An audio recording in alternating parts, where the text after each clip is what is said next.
General, is what we just saw here an aberration, or do you believe this is the new face of radical Islam and what their intentions are? No, it's not an aberration. Certainly, it's a continuation of whatever has been happening over the last 15 years in the region, in Afghanistan, and in our tribal agencies.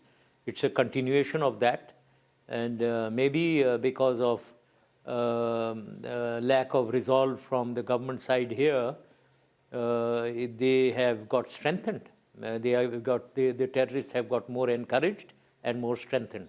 At the time, you were then president and general, and that was interpreted as there being two minds in the fight against terror when it comes to Pakistan, that there is a division of sympathies between the terrorists and those who want to fight terror. Did that exist then, and does it still exist now? No, not at all. I totally disagree with what you've said. It's Just what you because said, I said General, not me. Osama bin Laden, I was not committing myself.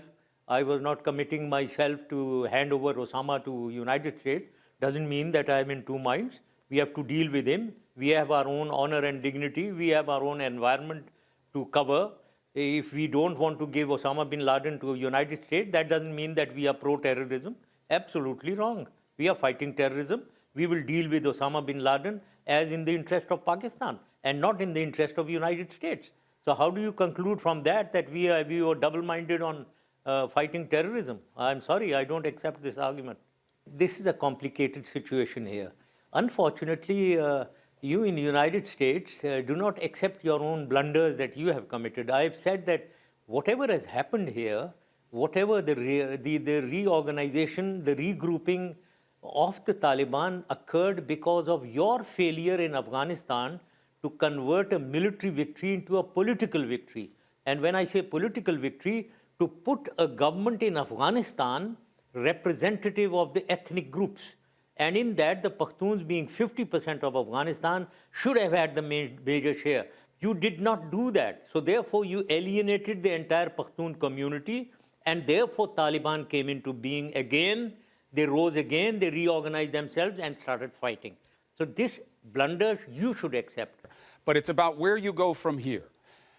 You have a situation now with these children who have been sacrificed in a war they have no role in. And it begs the question of whether or not there will be a new resolve to fight the radicalism in your country. Do you believe that will happen? It will happen. I think it will, because the people of Pakistan want it. Military also feels that we have to crush them. So therefore, it will happen. But let me also say, please never, the problem is where you can help us, you don't help us.